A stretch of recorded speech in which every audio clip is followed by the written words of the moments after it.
Fait que l'épisode 4, Déjà. bienvenue.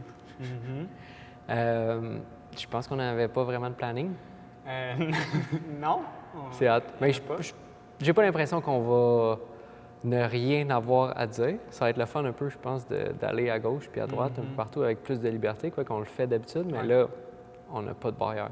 Ça va être nice. Puis qu'est-ce qu'on faisait avant ça? on enlevait les notifications de notre cellulaire. Oui, on s'est rendu compte que. En fait, tu parlais du rouge, puis tu disais Ouais. que tu aimais ça. Bien, pas que j'aimais ça, mais c'est parce que sur mon cell, j'ai tout le temps, mettons, 22 messages textes non répondus, 14. Puis c'est pas que non, j'allais dire c'est pas que je réponds pas. Non, c'est vrai, C'est un peu ça. je réponds pas. Ouais. Puis je me disais, dans le fond, j'aime quasiment ça avoir ces alertes-là, tu sais, tout le temps en rouge comme ça, parce qu'ils n'attirent plus vraiment mon œil. Tu sais, ils sont là, puis que le chiffre change, ça change absolument rien. Puis après ça, ben là, c'est là que tu es arrivé, puis que tu me dis, ben d'après moi, ça change quelque chose. Tu sais, Ouais, si tu dois tout le temps l'avoir en background, C'est pareil. ça tu dois- se met en quelque part dans ta tête. Ouais. Puis même si tu penses que tu y penses pas tout le temps, tu dois ça doit toujours être là, la petite voix du genre, à un moment donné, il va falloir que tu gères ces affaires-là. Ouais. puis la façon Fait que la que je solution. l'ai géré, ben j'ai enlevé toutes les notifications, puis j'ai enlevé toutes les... justement, là, ces petites pastilles rouges-là, là, fait que j'ai sûrement plein de messages en attente, mais je les vois plus. Puis c'était comme vraiment un soulagement, c'était vraiment bizarre de juste voir mon sel sans rouge dessus.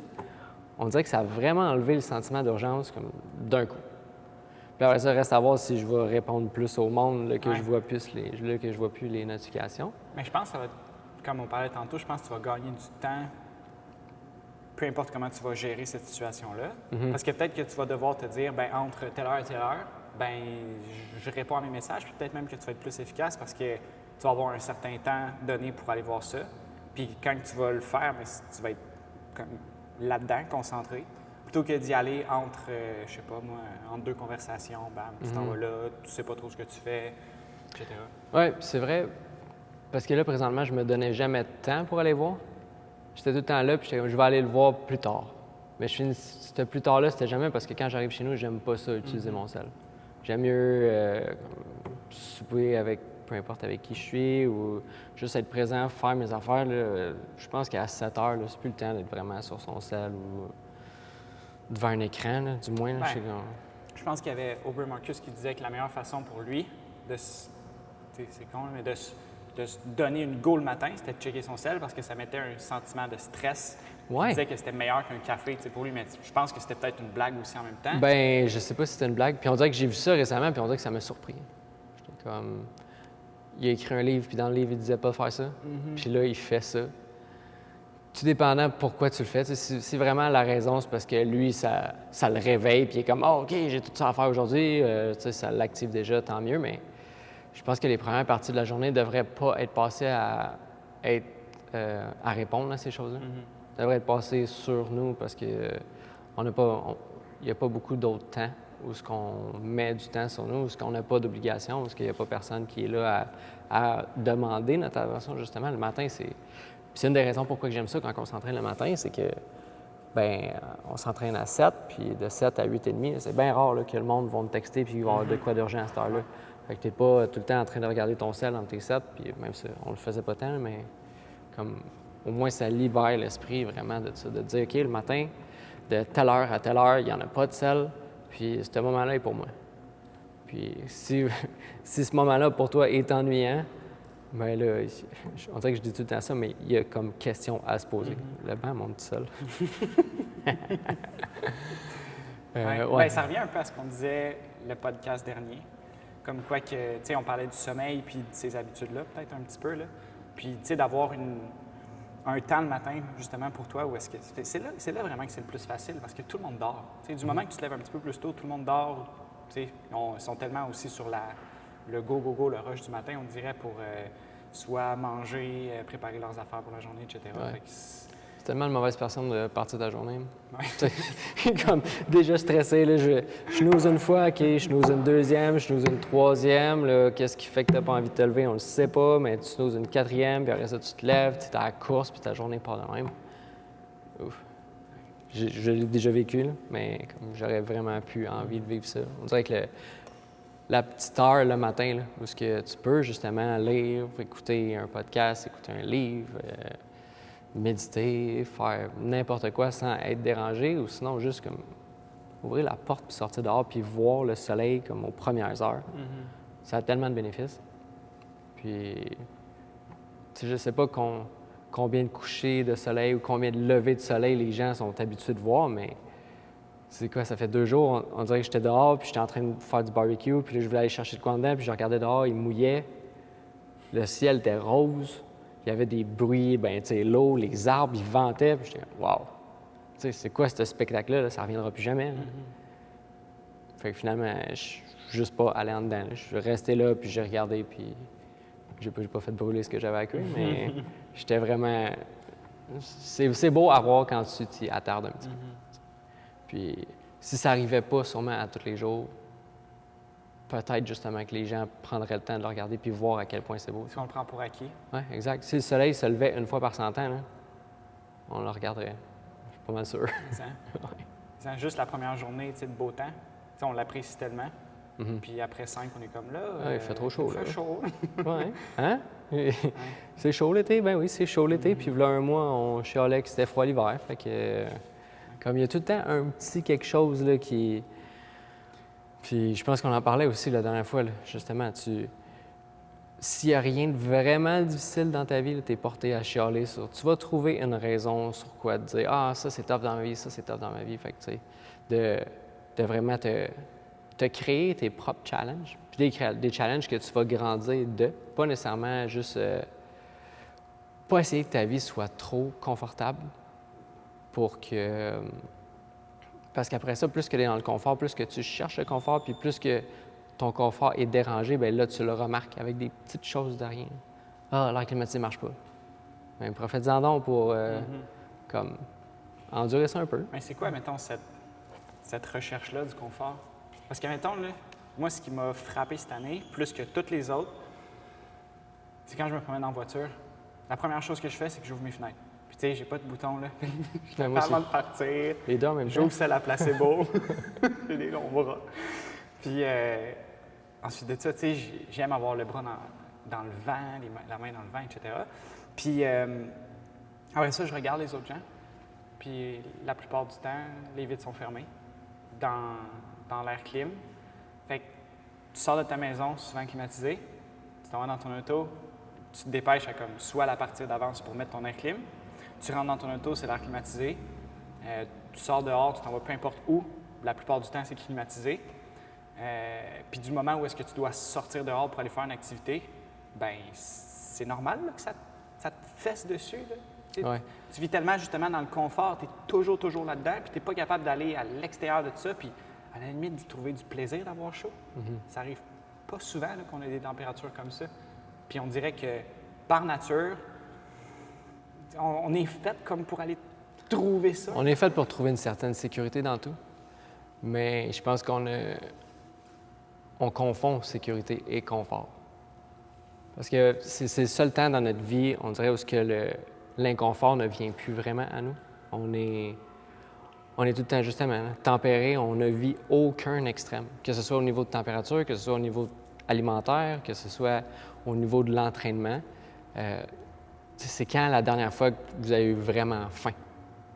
Si tu jeûnes pas, là, c'est vraiment possible pour toi de passer toute ta vie sans avoir vraiment faim. Puis même principe pour l'entraînement, si tu ne mets pas d'intensité dans ton entraînement, c'est possible pour toi de vivre ta vie sans avoir connu c'est quoi, comme essayer de sauver la vie, si on veut, de courir, mettons tu te fais attaquer puis tu t'enfuis. Tu peux recréer le même procédé avec l'entraînement. Jusqu'à quel point? Ben, jusqu'à quel point? Même si on y va comme à fond, à quel point on peut aller là, dans cette zone-là? Je pense qu'il faut que tu aies le mindset pour puis l'envie d'aller là, parce que tu n'iras pas tout seul. Tu sais, c'est le seul temps dans notre vie, on dirait, où il faut aller se placer dans ces inconforts-là, où ce qu'avant, bien, notre environnement s'en chargeait. Puis maintenant, l'environnement, bien, il est tout le temps comme statique, si on veut. Il n'y a rien qui change. Les écarts de température, on les comble soit en s'habillant plus ou soit en montant la clim. On n'est jamais trop chaud, jamais trop froid, on n'a jamais trop faim, on n'a jamais... On vit aucun extrême. Puis après ça, quand on en vit un, bien c'est là, c'est tout un choc. Tu te dis, oh my God, c'est tough. Mais c'est normal, tu n'es jamais habitué d'aller là. Tu es tout le temps dans un certain confort. Puis comme je disais au début, on confond confort et sécurité. Mais la chose la plus sécuritaire que tu peux faire, c'est t'habituer d'être en dehors de ce confort-là. Comme ça, la prochaine fois que tu vas vivre quelque chose du genre, bien, tu vas être capable de réagir à cette situation-là. Parce que si tu n'es jamais habitué de réagir à aucune situation qui sont moindrement extrêmes, bien, je pense que tu deviens de moins en moins sécure face à ton environnement. Tu veux pas que ça change. Tu veux pas que ça change. Tu as peur de tout ce qui se passe autour, tout d'un coup que ça change ton confort. Puis après ça, tu es juste porté à faire de moins en moins d'actions. Puis ce que tu fais, bien, c'est que tu cherches à garder ta petite bulle confortable. Puis je pense pas que c'est nécessairement la façon de progresser, parce qu'après ça, tu fais plus aucune action. Tu fais rien. Tu fais rien tu fais absolument rien qui va déranger ton confort. Tu sais, la phrase cliché de « on ne grandit pas à l'extérieur de notre zone de confort », bien, il n'y a rien de plus vrai que ça. Si tu veux n'importe des muscles, etc., tout arrive un peu à l'extérieur. Tu sais. N'importe quoi, dans n'importe quelle sphère que tu veux progresser, tu n'auras pas le choix d'être inconfortable un peu, parce que présentement, tu n'es pas nécessairement cette personne-là qui fait ces actions-là. Fait que si tu veux devenir la personne qui fait ces actions-là, il va falloir que tu changes quelque chose, puis il va falloir que tu ailles au-delà de qui tu es présentement. Puis au début, ça va être vraiment, vraiment inconfortable. Tu vas avoir l'impression de, justement, d'avoir aucun repère. Ça va être comment dire? Tu vas être dans le chaos un peu. Ta vie, ça va être le chaos. Bien, on a justement une citation là qui dit que tous les changements sont difficiles au début. Dans le milieu, tu ne sais pas trop où tu t'en vas, tu ne sais pas trop qu'est-ce que tu fais, mais vers la fin, c'est là que tu vois, comme tu t'es persévéré, le changement est arrivé. Puis c'est de ne pas s'asseoir là-dessus, parce que ce moment-là ne dure pas vraiment longtemps. Puis c'est pas un moment comme « Alléluia », tu sais, tout est... Je pense que c'est bien de prendre le temps, comme de monter comme ce sommet-là, d'avoir fait le cheminement, voir que c'est tough, observer la vue un peu, puis après ça, se dire « Bon, bien, il y en a un autre à monter ». Comme de jamais rester trop confortable au sommet, parce qu'à un moment donné, il faut le descendre de toute façon. Fait qu'aussi bien le descendre volontairement puis aller en choisir un autre que se faire descendre par l'environnement qui est autour de nous. Puis, tantôt, on parlait de vouloir aller là.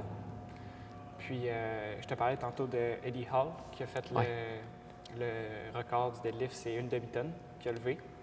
Puis, il s'est préparé pendant, je pense... Toute sa vie. Toute sa vie, puis plus spécialement la dernière année de sa vie, puis où est-ce que c'était tellement... Il savait tellement qu'il allait devoir pousser fort qu'il n'y avait plus aucun équilibre. Puis à la fin, après avoir... Parce qu'il n'a jamais fait ça, là. Il n'a jamais levé cette charge-là en pratique. Là. Il disait que tu ne peux pas lever la charge que tu espères lever en pratique, tu te casses, là.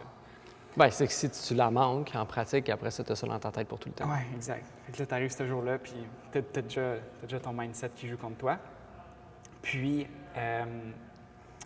cette journée-là, il avait choisi un scénario dans sa tête. Comme on parlait tantôt, tu ne te fais jamais courir après, par quelqu'un qui veut comme t'assassiner, etc. Bien, lui, il s'est placé dans cette mindset-là, dans cette situation-là, volontairement, mais tellement que du moment qu'il a fermé ses yeux puis qu'il s'est remémoré ce scénario-là, puis il ne peut pas en parler à personne parce que c'est trop deep, genre, il ne voyait plus rien. Comme, il ne voyait plus rien, il a juste pris sa barre puis il a fait ce qu'il avait à faire, tu sais. Mais lui, il est allé, puis il dit « Je ne retournerai plus jamais là. » Probablement, si je le fais, ça va être parce que j'ai vraiment envie d'aller là. Mais, tu sais, c'est ça, il s'est placé volontairement là, puis c'était pas le fun. Ça sera pas le fun non plus pour personne de sortir de sa zone de confort, puis de quasiment mourir, Ouais. D'aller juste à la limite de... Puis c'est pour ça que je te disais, est-ce qu'on est, comme moi personnellement, Je serais pas capable je suis pour jamais l'instant, allé là. moi non plus, de faire quelque chose d'aussi extrême que ça. Des fois, justement, on a l'impression qu'on pousse fort, mais comme je pense qu'on pousse pas si fort que ça, là. On écoute tous les deux David Goggins qui parle qu'on est juste tout le temps à maximum 40 de ce qu'on est capable de faire. Puis j'ai pas de difficulté à le croire parce que c'est tellement tough passer, on dirait, tous les mécanismes de défense qu'on a face à tout. Puis comme le mental aussi. Là. Mais tu sais, comme tu dis, où ce qui est allé pour faire ce lift-là, toute la visualisation qu'il a faite dans notre séminaire de Strong Fit Rich. Il parle souvent que lui, quand il va pousser un sled, mettons, qu'est-ce qui est arrivé? Il y a eu un accident en faisant de l'escalade, puis il y a eu un gros rocher qui est tombé dessus, puis il a sauvé comme son ongle, puis lui, il a été fracturé tout un côté du corps au complet. Il manque une hanche, puis là, pour l'instant, il fonctionne vraiment bien, puis il est vraiment fort. Mais il dit, à chaque fois que je vais pousser un sled, moi, dans ma tête, j'ai ce gros rocher-là, puis j'ai pas envie qu'il m'écrase une autre fois. Fait qu'il pogne le sled, puis il court avec le plus loin qu'il peut. Fait que c'est... Être capable d'aller... Tu sais, faut que tu veuilles aller là. Parce que c'est comme s'il leur vivait aussi à chaque fois. À chaque fois. Fait que je pense que c'est vraiment... Ça doit être vraiment difficile de se rendre là, mais aussi, tantôt, tu parlais que Eddie Hall n'avait jamais fait cette charge-là en pratique. De un, parce que tu n'as pas envie d'aller là trop souvent non plus, puis j'imagine qu'il allait quand même un peu en pratique, mais jamais au point où il s'est rendu pour faire se lever là. En fait, je pense qu'avant, il avait fait 1063 livres. Puis là, c'était quand même un gap de une quarantaine de livres, etc. Oui, rendu à ce point-là, ça paraît. Ouais. Oh, bien, tellement. Puisque je m'en allais avec ça. Dans le fond, qu'il n'avait jamais levé cette charge-là. Qu'il n'avait jamais levé cette charge-là parce que aussi, je pense que ton entraînement devrait servir vraiment à bâtir. Quand tu manques des levées à chaque entraînement, tu t'entraînes à perdre tout le temps, constamment. Tu t'entraînes à perdre, à perdre, à perdre. Pourquoi? Parce qu'aujourd'hui, tu as envie de lever une charge plus lourde que la dernière fois. Sauf qu'il ne faut pas oublier de prendre en considération que chaque journée n'est pas vraiment la même journée. On n'est pas la même personne chaque jour. Qu'est-ce qui arrive au gym aujourd'hui, c'est peut-être pas nécessairement qu'est-ce qui arrive au gym la journée d'après. Fait que prendre ça en considération pour justement être capable de s'écouter puis pas manquer de lift, je pense, à l'entraînement. Parce que quand tu t'entraînes tout le temps à perdre comme ça, à un moment donné, tu n'as juste plus le goût de revenir. Puis c'est pas... Je pense qu'on le fait inconsciemment. On le fait au début parce qu'on veut tout le temps lever plus lourd, puis plus lourd, puis plus lourd. Puis on le manque une fois, deux fois, trois fois, quatre fois. On voyait surtout ça en haltéro, que le monde voulait comme vraiment lever leur barre. Mais qu'est-ce que tu fais quand tu manques un lift 5-6 fois? Bien, il y a une raison pourquoi tu as manqué un lift 5-6 fois. Mais ce que tu fais, c'est... essaye de le corriger. Puis après ça, si tu n'es pas capable de le corriger, remets ça un autre jour. Tu peux pas manquer comme 10 fois un lift dans la même journée. Tu n'es pas à bonne place. Tu te pratiques à manquer. Tu te pratiques à échouer. Puis ça, un moment donné, ça fait son temps. Tu peux pas venir au gym à chaque jour puis perdre à chaque fois. On devrait chercher vraiment à bâtir comme l'humain qui est là, puis s'assurer qu'il sorte d'ici avec une victoire. Au lieu de sortir d'ici puis penser au seul lift qui a manqué. Parce qu'on est le même. On va chercher dans l'environnement la seule chose de négative, puis on va focusser là-dessus. Mais on fait la même chose à l'entraînement. Fait qu'imagine si tu manques un lift sur chaque exercice que tu fais, comme comment tu vas juste penser à tous les lifts que tu as manqués aujourd'hui. Puis après ça, tu vas t'en aller chez vous avec comme en tête le fait que tu as manqué tous ces lifts-là. Donc, je pense que c'était important pour lui de ne pas nécessairement aller là en pratique parce que quand tu vas aller lever, là, c'est quoi, c'est une demi-tonne? Tu n'as pas envie d'avoir ça dans ta tête. Le fait que peut-être que tu pourrais le manquer. Tu vas arriver là avec aucun doute. Puis, on s'entraînait aujourd'hui, justement, puis je te dis que c'est la rep 7, là. C'est celle-là? C'est celle-là, puis on dirait que je l'ai dans ma tête, je le sais. Je fais ma 6, puis je suis comme, la 7e, là. Ça en vient. Je vais en manquer. Ouais. Puis avoir cette voix-là dans ta tête, là, tu n'as pas envie de l'avoir. Tu n'as pas envie de l'avoir jamais. Fait que si tu... En fait, tu ne veux pas t'entraîner pour l'avoir. Tu veux t'entraîner à réussir des reps, puis oui, une fois de temps en temps, elle va peut-être être là, mais elle va être pas mal moins forte que si tu l'entraînes tout le temps à parler fort. Mais c'est qu'on en est conscient maintenant. C'est qu'on le sait que... On le ressent. T'sais, ça, arriver, ce moment-là où est-ce que ça commence à être vraiment tough, puis où est-ce que on sait qu'il va falloir peut-être aller chercher un petit peu plus loin. Puis c'est vrai que si on se dit, je sais, là, la 7e, c'est fini, peu importe, bien, ça va être fini, c'est sûr. Ouais. Des fois, c'est cheesy un peu, mais tout commence là-dedans. Tout commence là-dedans, tu sèmes quelque chose. C'est tes pensées, c'est toi, puis tu parlerais-tu à quelqu'un? Je te dirais-tu, hey, Nico, la 7e s'en vient, mon gars, ça va être tough, tu sais. Tu le lèveras pas, non? Non, tu dirais pas ça à personne, reste qu'on choisit de se le dire à nous-mêmes. Ouais. Puis on se dit tellement de choses qu'on dirait à personne aussi, tu sais, sans dériver trop là-dessus, mais il y a tellement de choses qu'on peut se dire dans notre tête qu'on n'aurait pas le guts de dire à personne, mais que de la façon que nous, on se traite en dedans. Puis des fois, c'est vraiment inconscient. Puis je pense que c'est vraiment difficile. On dirait que je pensais à ça tantôt. il y a des gens qui ne veulent pas méditer ou des cas simples comme ça qui sont comme non, moi ça tourne vraiment pas dans ma tête, tu sais, j'ai pas comme ça constamment dans ma tête, toutes ces voix-là. Je suis comme c'est impossible que tu n'aies pas ça dans ta tête puis que ce soit juste dans la mienne puis dans celle à Sam puis dans ceux qui ont. Tu sais, tout le monde qu'on écoute, il en parle, comment ils ont tellement un dialogue dans leur tête.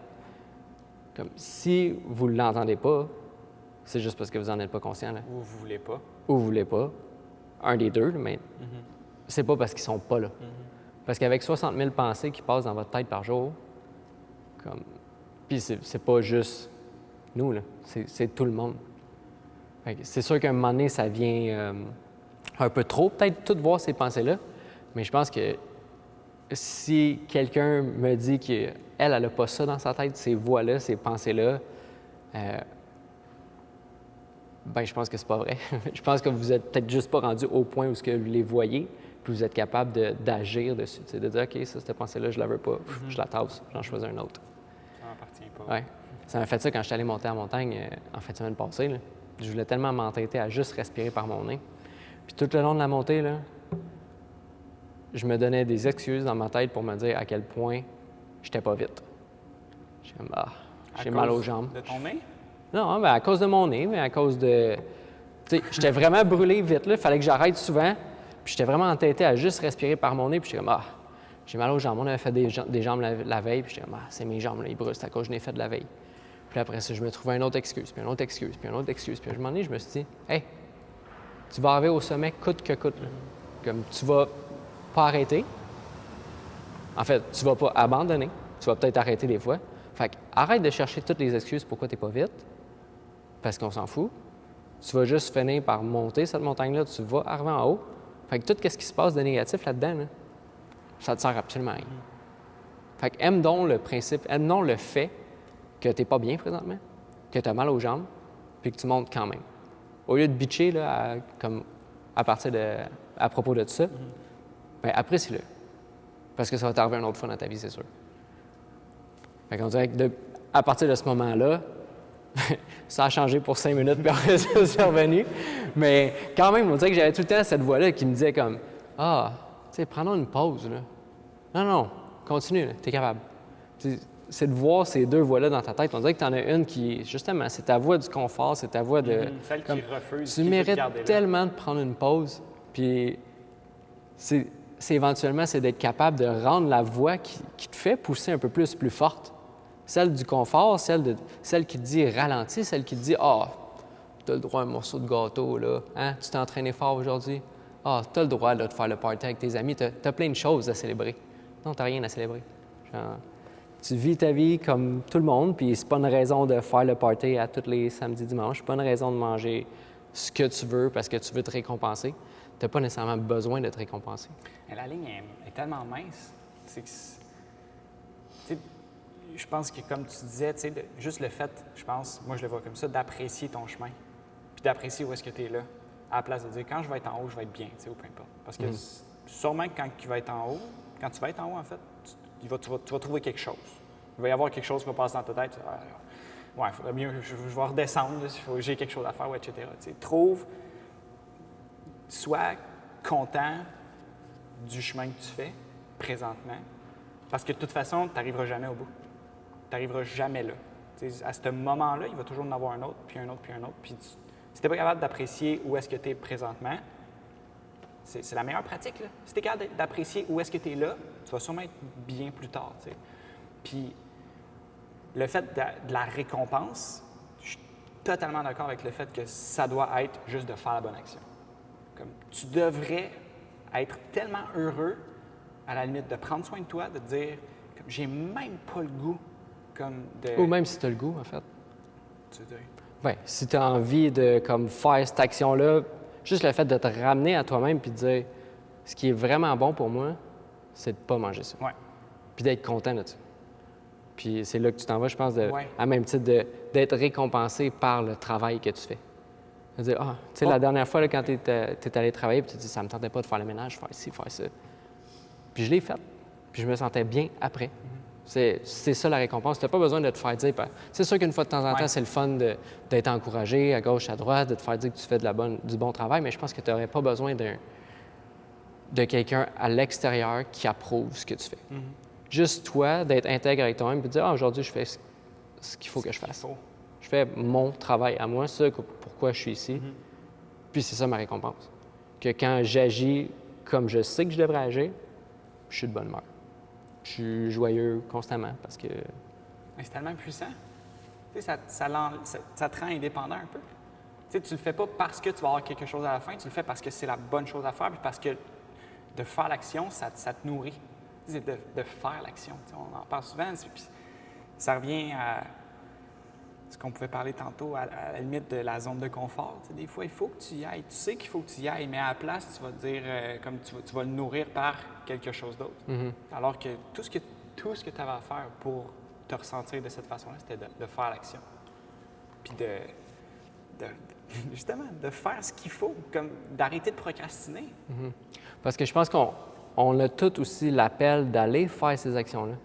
Sauf que maintenant, c'est facile de comme brouiller cet appel-là, si on veut. Comme, tu sais, des fois, on s'ennuie, on mange. Bien, le sentiment d'ennui, le sentiment d'anxiété, c'est comme un appel à l'action qu'on devrait répondre par une action. Maintenant, on peut avoir un peu le même stimuli en mangeant quelque chose, qui est vraiment stimulant, qui va te donner de la dopamine, puis après ça que tu l'aies mangé, tu vas être vraiment content. Mais après ça, ton sentiment, il revient. Il y a quand même une action que tu n'as jamais faite. Fait que là, tu te retrouves à 8h30 le soir, tu as mangé, je le sais, je l'ai fait, tout le sucre qu'il y avait dans la maison, puis tu es comme, somme toute, pas rassasié. Parce que c'est pas ça que tu avais besoin. Tu avais besoin de faire une action qui n'est jamais venue. Okay. J'ai écrit un texte là-dessus. Je peux peut-être le lire puis on en discute? Oui. Oui? OK, je vais chercher ça. Je vais chercher ça. Je vais le lire tel quel, puis on en discute. Oui, vas-y. OK. Donc, ça commence comme suit. Qu'est-ce que la dépression? C'est deep, hein? Ça part raide ton affaire. Oui. C'est un débalancement chimique et hormonal qui part d'un appel à l'action inhibée. C'est un désir de changement refoulé. Au lieu d'agir et de changer intérieurement, nous changeons notre état par une consommation extérieure. Dans plusieurs des cas, cette compensation peut être faite par de la nourriture, par exemple. Plus précisément, maintenant que nos frigos sont toujours pleins et garnis d'aliments savoureux, il est extrêmement facile de ne rien faire et de manger un aliment pour se sentir mieux. Dans un tel cas, la nourriture nous empêche littéralement d'avancer dans la vie. La nourriture agit comme barrière énergétique, physique et émotionnelle vis-à-vis ce que la vie nous demande de faire. Puis finalement, le jour viendra où, si tu n'écoutes pas ce désir de changement et cet appel à l'action, tu seras gelé, coincé dans une fréquence énergétique faible et tu tomberas malade. Ce sera la seule solution que ton âme aura trouvée de parler à ton corps.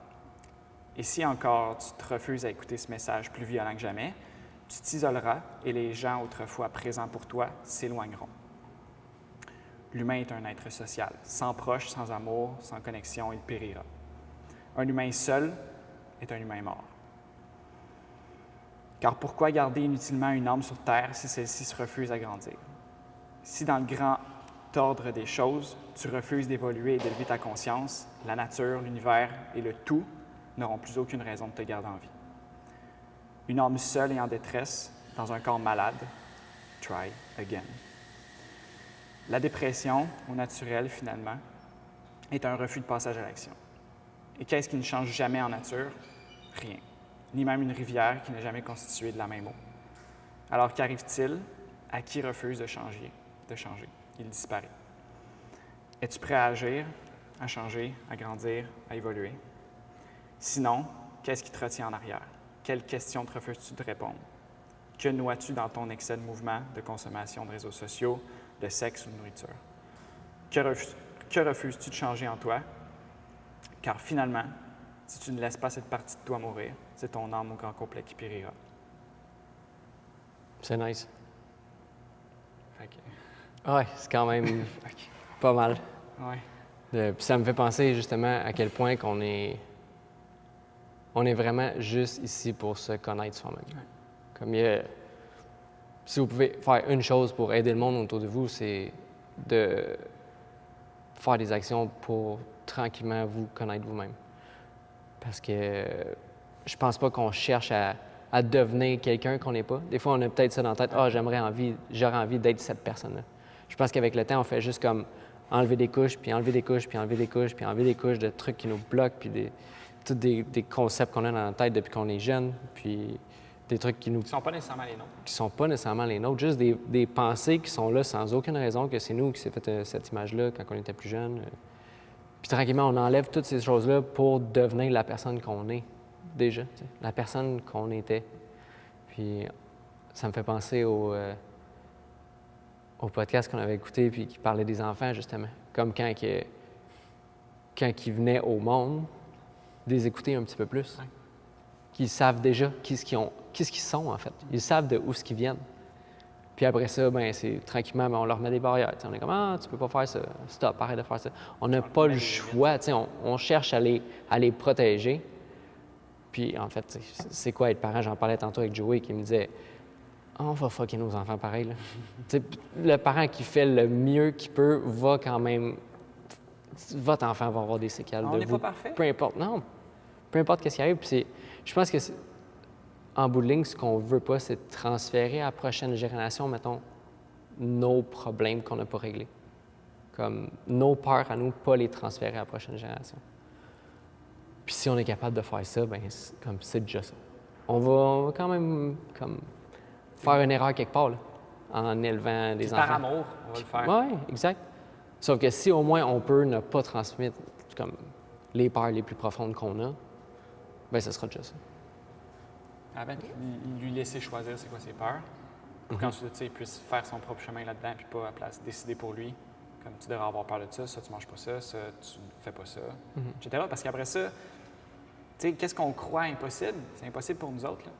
Juste pour toi. Il y a peut-être quelqu'un qui va faire la même affaire à côté de toi parce que pour lui, c'est faisable, puis il a fait ça toute sa vie. Ouais, comme le 1000 en bas de 4 minutes. C'était pas possible jusqu'à temps que quelqu'un le fasse, puis l'année d'après, 4 autres personnes l'ont fait. Puis c'est un autre quote, là, il n'y a rien qui était possible jusqu'à... En fait, c'est impossible jusqu'à temps que ce soit fait ou de quoi de genre. Ouais. Toutes les choses qu'on a aujourd'hui, là, si on regarde le 100 ans, il y a beaucoup de ces choses-là qui seraient impossibles. Là. Juste d'avoir un sel, ça serait impossible. Puis maintenant, c'est vraiment le commun des mortels. Puis tu regardes, il y a 5 ans, il y a 10 ans, là, quand l'Internet a commencé, là, il y a tellement eu de réticence à propos de ça. Puis maintenant, tantôt, on parlait de robots qui... Sérieux. Ça s'en vient. Ouais. Puis tu sais, pour l'instant, on regarde ça, puis on est comme, c'est bizarre, je suis pas sûr, mais tu sais, peut-être dans 20 ans, là, tout le monde va avoir un robot. On ne sait pas. Mais oui. Mais bref, pour revenir au texte, de la dépression, tu sais, comment que... Je ne sais pas si c'est vraiment parce que tu refuses de faire des actions que tu es dépressif. Le moyen de s'en sortir, c'est certainement par l'action, ça c'est certain. Mais je pense que des fois, les gens qui tombent souvent en dépression, c'est des gens qui ont été beaucoup comme peut-être trop dans le tapis, mettons. Que là, leur corps leur dit, OK, là, comme, faut que tu te calmes. Puis justement, c'est là qu'ils tombent malades, parce qu'ils en font trop. Puis je vais reformuler ça, parce que je pense pas que nécessairement c'est en faire trop, je pense que c'est faire trop de choses qui te nourrissent pas. Comme si tu n'aimes pas ta vie, à un moment donné, c'est ça que tu expliques un peu, tu vas tomber vraiment déprimé parce qu'il n'y a rien qui te nourrit dans tout ce que tu fais. Les aliments que tu choisis ne te nourrissent pas, les gens que tu fréquentes ne te nourrissent pas, puis les actions, le travail que tu fais ne te nourrit pas. C'est sûr qu'à un moment donné, tu n'as pas le choix. Là. Ton corps va te le dire, ton âme va te le dire, n'importe quoi va te le dire, il va te faire arrêter ça, va te dire, OK, comme on n'est plus capable de prendre tout ce que tu nous donnes parce que tu nous donnes rien. Tu fais juste nous vider dans tout ce que tu fais, là. Tu pousses l'énergie partout, puis en dedans, il n'y en a plus. Puis pour l'avoir vécu, j'ai pas vécu vraiment une dépression. Mais... On ne sait pas. C'est ça. Je pense qu'il y a différents degrés, mais pour l'avoir vécu à un moment donné, quand tes actions ne sont pas alignées vraiment avec ce que tu sais au fond de toi que tu devrais faire, c'est là que tranquillement, tu tombes malade. Puis je pense que c'est beaucoup le mindset aussi. Là. J'ai décidé il y a 5 ou 6 ans que j'allais plus être malade. Puis, tu sais, j'ai pas été malade depuis. Mais à quel point c'est tout ce qu'on fait aussi. C'est peut-être pas juste ma pensée qui a fait ça, mais Non, mais c'est la première barrière, par contre. C'est la première barrière. Du moment que tu as froid ou tu ah, ça y est. Ouais. Dès que tu attaches ton identité à quoi que ce soit, à une idée, tu sais, habille-toi, tu vas attraper froid. Ouais, tous les hivers, je sors déblayer mon char le matin, pas de chandail. Puis à date, je n'ai pas encore attrapé froid. Parce que somme toute, je pense pas que c'est comme ça que tu tombes malade. Fait que, tu sais, juste ces petites phrases-là qui, a priori, ont été dites par amour, dans le sens qu'ils voulaient protéger les gens à qui ils le disaient. Mais je pense qu'aujourd'hui, c'est beaucoup limitatif. Comme, fais pas ça, tu vas te faire mal. Ou fais pas ci, fais pas ça. Faites vos propres expériences, puis après ça, vous jugerez par vous-même si vraiment c'était dangereux. Ou si je sais pas, là, les gars en snow, là, les gars en n'importe quel sport extrême, là, ils se font souvent mal. Puis il y a quelque chose quand même de plus fort qui les ramène à chaque fois à repousser leurs limites encore plus. C'est sûr que c'est un peu ça que je disais. Si tu vis quelque chose vraiment qui te nourrit, tu vas passer par-dessus le petit obstacle, tu sais. Dans leur cas, c'est peut-être tu vas passer par-dessus le bras cassé. Là. Ça sera, ça arrive dans notre sport. C'est sûr. Puis j'ai écouté un livre qui s'appelait How to be a Superhuman, quelque chose comme ça, puis ça parlait de l'état de flow. Puis comme quoi ces gars-là sont tellement là-dedans, puis c'est ce qu'ils recherchent en fait. Pourquoi les gens font des sports extrêmes? C'est juste pour être dans le moment là, puis penser à rien d'autre. Puis c'est tellement puissant, cet état-là, qu'ils apprennent plus vite que tout le monde dans cet état-là. Puis un gars, il voulait sauter la muraille de Chine en skate. Quand il avait cité ses trucs, puis le jour où il devait le faire, il y a un gars qui s'était tué la journée avant en essayant le même trick. Fait que là, il est là, il l'essaie la première fois, puis tu sais, je sais pas ce qui s'est passé dans sa tête, etc., mais il s'est planté, puis il s'est cassé, je pense, la cheville. Bien, il est quand même remonté avec la cheville pétée. Il a repris son skate, il l'a refait, puis il a réussi avec la cheville pétée. C'est fou comment est-ce que, justement, on peut se dire qu'est-ce qui est possible, qu'est-ce qui est impossible. Puis tout le monde disait que c'était impossible, puis qu'il allait se tuer ou peu importe. Mais le gars était tellement dans ce qu'il faisait, dans son sport extrême, etc., qu'il l'a fait de même.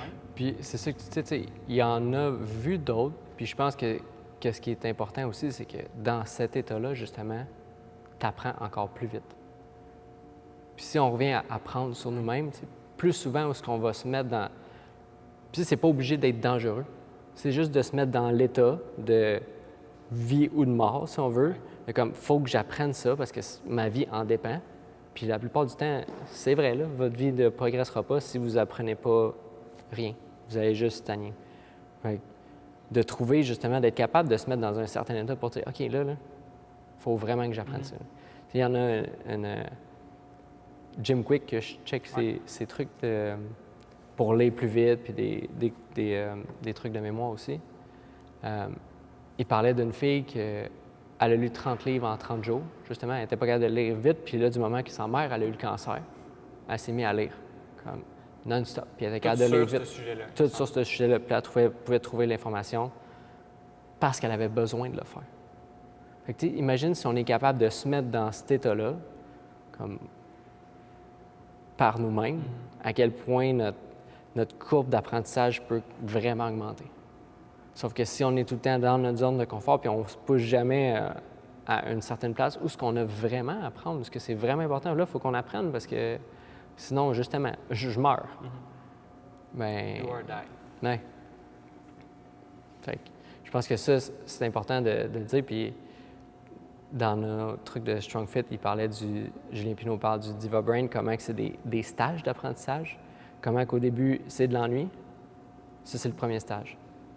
Sauf que l'ennui, on n'est plus capable de le vivre parce qu'on est tout le temps comme stimulé à gauche ou à droite, fait que les gens ne s'ennuient plus vraiment. Puis une fois qu'on reste dans l'ennui, il se crée une certaine anxiété. Puis l'anxiété, ça, c'est l'appel à l'action, justement, qu'on peut encore combler avec autre chose, la bouffe, n'importe quoi, le sexe, peu importe. Ça, on peut le combler aussi. La plupart du temps, on s'arrête là. Parce que la prochaine étape, c'est de la frustration envers les autres. Comme de dire, fuck, tu sais, pourquoi eux sont capables et pas moi? Pourquoi lui est capable de faire ça? Pourquoi?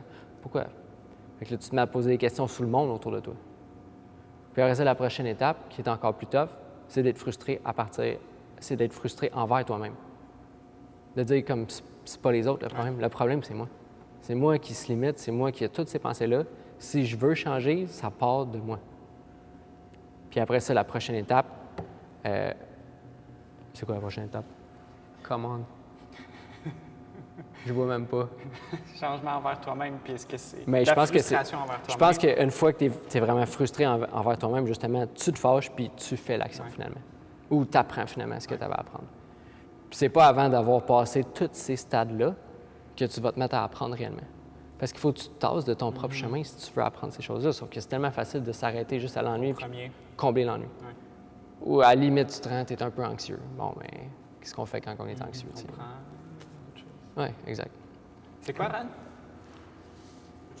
Les stades? Ouais. Non, en bas. Là. Boredom.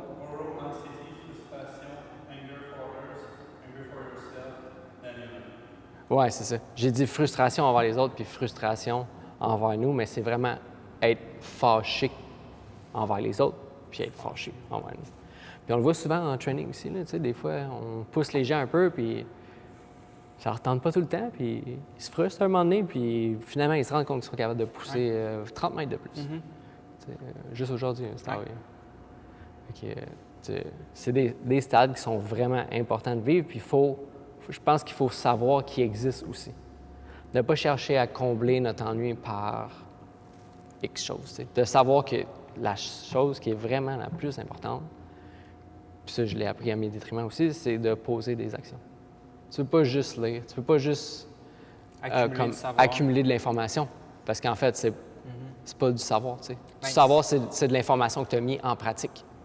Puis une fois que tu l'as mis en pratique, bien là, tu peux en parler ouvertement. Puis je pense que c'est ça qui nous amène à aussi être capable de faire ce podcast-là, c'est qu'on peut parler de notre savoir, de nos expériences personnelles, parce qu'on a posé des actions puis on a appris de ces actions-là.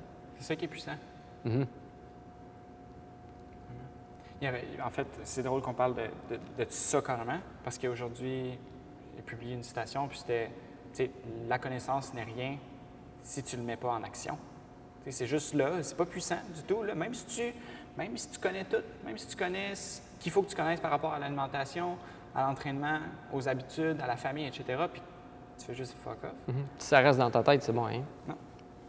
Tu sais, si tu l'utilises, mettons, pour toi, pour faire des actions, poser des actions, devenir un peu plus en santé, devenir un petit peu meilleur dans tes relations, devenir un peu meilleur à l'entraînement, mais après ça, tu peux montrer aux autres comment faire. Puis je pense que c'est là, justement, que après ça, tout le monde s'aide dans ça. On est capable d'élever la conscience de tous et chacun, mais ça commence vraiment par les actions. Ça commence par soi. Par ton exemple. Par l'exemple que tu donnes, parce que tu cherches toi-même à poser tes propres actions pour trouver la personne que tu es. Après ça, tu peux montrer aux autres comment se découvrir eux-mêmes aussi. Puis leur donner la permission de le faire aussi. C'était bon? Oui. OK. That's it. Ouais. It's a wrap!